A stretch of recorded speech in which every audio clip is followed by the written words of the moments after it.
जैसा हमने पिछले पार्ट में देखा था, विलेज चीफ के बताए तरीके से शेन लगातार कल्टीवेशन कर रहा था, जिससे अब उसे स्पिरिचुअल पावर महसूस भी होने लगी थी।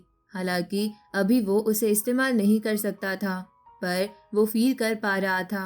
अब आगे तो कहानी की शुरुआत होती है और हम शेन को देखते हैं जो अब भी ट्रेनिंग ही कर रहा था। तभी उसे ग्रैंडमा बुलाने लगती है और शेन उनके पास भागते हुए पहुंच जाता है। ग्रैंडमा शेन से कहती है कि आज वो उसे विलेज के बाहर लेकर जाएगी और अपनी नीडल स्किल दिखाएगी। ये सुनकर शेन काफी खुश हो जाता है। अब कुछ देर बाद ग्रैंडमा शेन को बताती है कि हर एक जीव की शैडो जरूर होती है जो हमेशा उस जीव के साथ रहती है, चाहे वो कहीं भी हो। शेन सारी बातें सुन तो रहा था, पर उसे कुछ समझ नहीं आ रहा था। अब कुछ देर जाने के बाद उन्हें एक स्पिरिचुअल हिरन दिखता है। उसे देखकर ग्रैंडमा और शेन छुप जाते हैं, पर फिर भी हिरन को कुछ महसूस हो जाता है, इसलिए वो इनविजिबल हो जाता है। अब ग्रैंडमा शेन से कहती है कि वो उसे सोल कैद करना सिखाएगी। तभी वो अपने धागे को हिरन की दिख रही शैडो की तरफ भेजती है और उसे पकड़ लेती है, जिससे असली हिरन भी अब हिल नहीं पा रहा था। ग्रैंडमा बताती है कि उन्होंने उसकी शैडो की मदद से उसकी रियल बॉडी को भी फ्रीज कर दिया है। अब आगे ग्रैंडमा उस हिरन की बॉडी की मदद से शेन को क्लोन बनाना सिखाने की कहती है और अपनी नीडल की मदद से क्लोन बनाने लग जाती है। शेन जो कुछ भी देख रहा था वो साथ साथ लिखने लगता है, जिससे उसे सब याद रहे। ग्रैंडमा हिरन की बॉडी में हजारों नीडल घुसा देती है और मैजिक का इस्तेमाल करती है, जिससे काफी जल्दी हिरन का क्लोन तैयार हो जाता है। अब एक कपड़ा तैयार हो जाता है जिसे शेन पहन लेता है और शेन उस हिरन में बदल जाता है, जिससे अब उसे पहले से भी ज्यादा स्ट्रॉन्ग महसूस हो रहा था और वो ग्रैंडमा की ये स्किल्स देखकर काफी हैरान भी था। लेकिन तभी वहाँ कुछ लोग आ जाते हैं और कहने लगते हैं ये तो डेमोनिक पावर्स है जो आम लोगों के लिए काफी खतरनाक है, और उन्हें पता ही था कि यहाँ डैशो कॉन्टिनेंट में ही होंगे। अब ग्रैंडमा शेन को समझाती है कि यहाँ ऐसे ही कई लोग होंगे जो उसे नुकसान पहुंचाना चाहेंगे, लेकिन शेन को हमेशा उनसे बचकर रहना होगा। साथ ही ग्रैंडमा शेन को अभी यहाँ से जाने की कहती है। इसके बाद ग्रैंडमा उन लोगों से कहती है कि उन्हें पता है वो लोग लीजियान सेक्ट से आए हैं, पर उन लोगों ने कभी लीजियान सेक्ट पर अटैक ही नहीं किया। अब उन लोगों में से एक एल्डर कहता है कि उनके लॉर्ड की पावर्स की वजह से उनका सेक्ट सबसे ज़्यादा स्ट्रॉन्ग सेक्ट बन चुका है और उनके पास गॉड लेवल की पावर्स भी है। साथ ही उनके लॉर्ड ने उन्हें हुक्म दिया है कि यहाँ डैशो कॉन्टिनेंट में कोई डीमन नहीं रह सकता। अब वो एल्डर कहने लगता है कि वो डीमंस यहाँ इतने टाइम से रह रहे हैं और किसी को अंदाज़ा भी नहीं है कि उन्होंने कितने बेकसूर लोगों को मारा होगा, इसलिए अब उन सभी डीमंस को भी मरना होगा। इसके बाद ग्रैंडमा शेन से कहती है कि शेन को अकेले ही विलेज में जाना होगा, क्योंकि ग्रैंडमा को उन लोगों से फाइट करनी होगी। शेन वहाँ से जाने लगता है, पर कुछ लोग उसके भी पीछे जाने लगते हैं। कुछ ओल्ड मास्टर्स ग्रैंडमा से भी फाइट करने आ जाते हैं और ग्रैंडमा उन पर अटैक करके समझ जाती है कि वो सभी कोई कमज़ोर लोग नहीं हैं। दूसरी तरफ शेन भाग रहा होता है, पर लीजियान सेक्ट के 5 लोग शेन के पीछे भी लगे थे और शेन को ग्रैंडमा की भी चिंता हो रही थी, इसलिए वो जल्दी से विलेज पहुंचना चाहता था, जिससे वो ग्रैंडपा को इस सब के बारे में बता सके, क्योंकि सिर्फ वही लोग हैं जो ग्रैंडमा की मदद कर सकते हैं। इधर ग्रैंडमा उन 5 मास्टर्स से काफ़ी अच्छे से फाइट कर रही थी, जिससे वो मास्टर्स भी समझ जाते हैं कि उनकी अपोनेंट कितनी ज़्यादा स्ट्रांग है, क्योंकि वो खुद काफ़ी स्ट्रांग है। फिर भी ग्रैंडमा को टच तक नहीं कर पाए थे। यहाँ शेन को बहुत सारे हिरन का झुंड दिखता है, तो वो उनमें छुप जाता है, जिससे उसे छुपकर भागने का मौका मिले। पर वो 5 लोग बिना देरी किए बेरहमी से सभी हिरन को मारने लगते हैं। शेन उनसे बचकर भागने लगता है, पर इससे वो समझ जाते हैं कि असली हिरन कौन सा है और वो सभी वापस से शेन का पीछा करने लगते हैं। तभी उन 5 में से एक लड़की आगे आती है जो स्वॉर्ड्स को हवा में कंट्रोल कर सकती थी। वो लड़की शेन पर काफ़ी खतरनाक अटैक करने लगती है। शेन को समझ भी नहीं आ रहा था कि इस तरह से स्वॉर्ड्स को कंट्रोल भी किया जा सकता है, और हमें पता चलता है पतले धागे की मदद से वो लड़की ऐसा कर पा रही थी। तभी वो लड़की शेन की हिरन की बॉडी को बीच में से काट देती है। उन्हें लगता है अब तो शेन मारा गया, पर उन्हें नहीं पता था कि हिरन के अंदर एक इंसान भी है और अब तो शेन पहले से भी काफ़ी तेज़ भागने लगता है, क्योंकि उसकी रियल बॉडी हिरन की बॉडी से भी ज़्यादा तेज़ और फ्लेक्सिबल है। अब ये देखकर उस लड़की को काफ़ी गुस्सा आता है और वो अपने साथियों की स्वॉर्ड्स भी ले लेती है और एक साथ कई स्वॉर्ड से शेन पर अटैक करने लगती है। लेकिन शेन के स्वॉर्ड्स लगने के बाद भी कुछ नहीं हो रहा था, क्योंकि ग्रैंडपा तोफू ने शेन को बॉडी में मेटल लेकर चलना सिखाया था और वो मेटल इतना स्ट्रॉन्ग था कि स्वॉर्ड्स उस पर खरोच भी नहीं ला पा रही थी। कुछ आगे जाने के बाद शेन वो मेटल निकालने लगता है, जिससे अब वो पहले से भी ज़्यादा तेज़ हो गया था। अब शेन ग्रैंडपा तोजी की ट्रेनिंग को याद करता है और काफ़ी स्पीड के साथ भागने लगता है।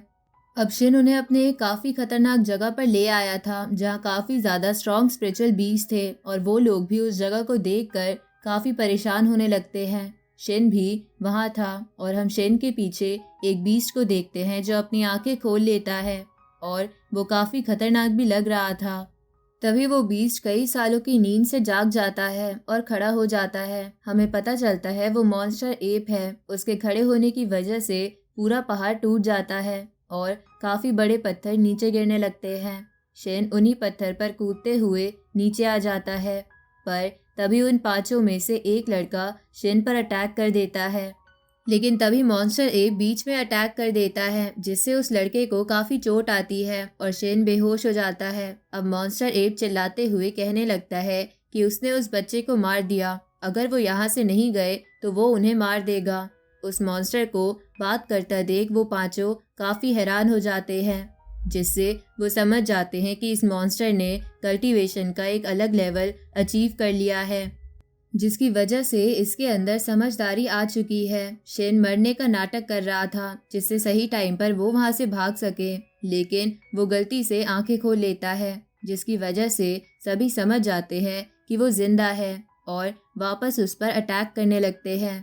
शेन उन सभी से बचते हुए एक सीटी बजा देता है, जो कोई नॉर्मल सीटी नहीं थी। उस सीटी से वहाँ बहुत सारे हिरन आ जाते हैं और वो अपनी भाषा में मॉन्स्टर एप को बता देते हैं कि उन पांचों ने बहुत सारे हिरन को मारा है। हमें पता चलता है मॉन्स्टर एप उस जंगल का प्रोटेक्टर है और ये सुनकर वो उन पांचों पर काफ़ी गुस्सा हो जाता है और उन्हें मारने के लिए उन पर अटैक करने लगता है। अब उन पांचों के पास भागने के अलावा कोई दूसरा रास्ता नहीं था और शेन जाते हुए ग्रैंडमा के बारे में सोच रहा था, क्योंकि उसे उनकी चिंता हो रही थी। सीन शिफ्ट होता है और हम ग्रैंडमा को देखते हैं, जो भागते हुए उन मास्टर से भी बच रही थी, पर उन्हें भी शेन की चिंता हो रही थी। तभी वो उस जगह पर पहुंच जाती है जहां बहुत सारे हिरन की लाश थी। तभी वहां वो पांचों मास्टर्स आ जाते हैं और बिना किसी देरी के डीमन रिफाइंड फॉर्मेट बना लेते हैं, जो कि अकेला ऐसा तरीका है जिससे किसी भी डीमन को तुरंत ख़त्म किया जा सकता है। कुछ ही देर में वो पांचों मास्टर्स फॉर्मेट तैयार कर देते हैं और स्वॉर्ड से काफ़ी स्पीड के साथ अटैक करने लगते हैं, पर ग्रैंडमा बिल्कुल भी कमज़ोर नहीं थी और वो अपने धागों की मदद से उनकी स्वॉर्ड्स को कंट्रोल करने लगती है और कोई भी स्वॉर्ड ग्रैंडमा को टच तक नहीं कर पा रही थी। तभी एक स्वॉर्ड ग्रैंडमा की चेस्ट में लग जाती है और तभी मास्टर्स सोचने लगते हैं कि क्या उन्होंने उस डीमन को ख़त्म कर दिया, लेकिन तभी ग्रैंडमा काफ़ी स्पीड के साथ उन सभी मास्टर्स के पीछे आ जाती है और अपनी नीडल उनकी बॉडी में घुसा देती है।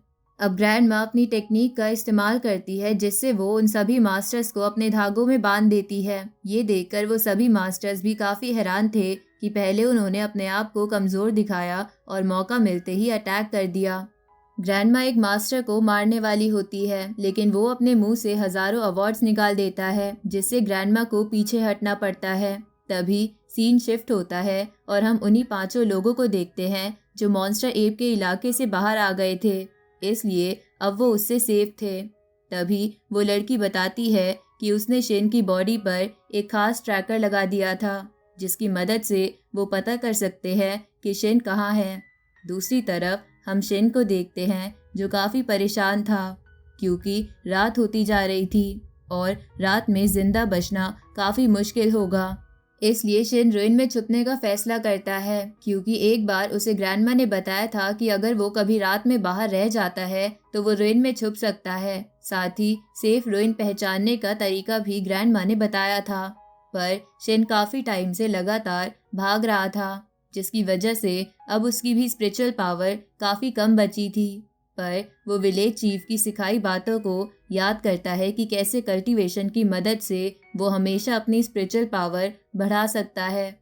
शिन भी बिल्कुल वैसा ही करता है और अपनी ब्रीदिंग को भी ठीक कर सकता है, जिससे अब वो काफ़ी तेज स्पीड में वापस भाग पा रहा था। तभी अचानक से शिन अपनी स्पिरिचुअल वर्ल्ड में पहुंच जाता है और शिन पहली बार अपने स्पिरिचुअल वर्ल्ड में पहुंचा था।